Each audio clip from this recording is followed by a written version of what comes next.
Ayan, ito yung malaking park na malapit sa bahay ng aking alaga. So yan, ito is nagbubukas ng 8 a.m. Nagsasara siya ng 10 p.m. So ito, itong park na to is malaki at saka meron siyang CCTV. Ayan, kung makikita nyo yan, may nakalagay na yan, image na yan. 24/7 yung nagana yung CCTV dyan. Pasok tayo. So ito is gate 3. Mas malapit kami sa gate 3. Tara! Ayan, pagpasok nyo nga dito, makikita nyo itong mga palaruan. So malawak to hanggang doon pa to sa taas.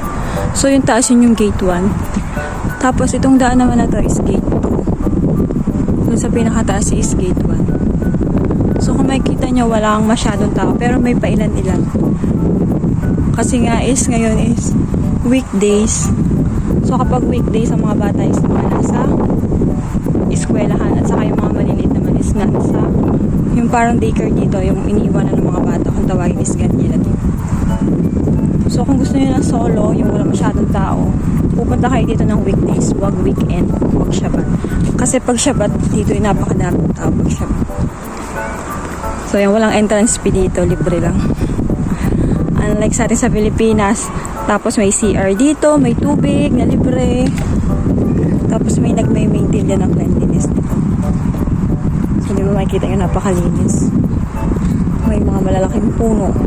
So ito may gagawin pa dito hindi pa lang tapos. Tapos may fish pond, basta malaki to. Pwede ka rin mag-enjoy kahit malaki ka na. May mga duyan, maraming duyan, hindi mag-aagawan yung mga bata sa duyan. Pero pag Shabbat, sobrang daming tao dito kasi meron din kainan. May mga table, may libreng tubig, may CR, so komportable talaga.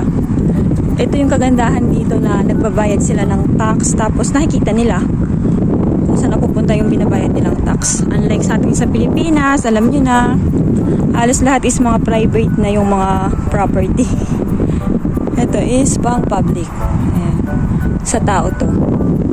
Marami dito mga park. So yan, pag may nakaganyan na yung naglilinis dito. Pahinga sila ngayon. Ito yung kainan.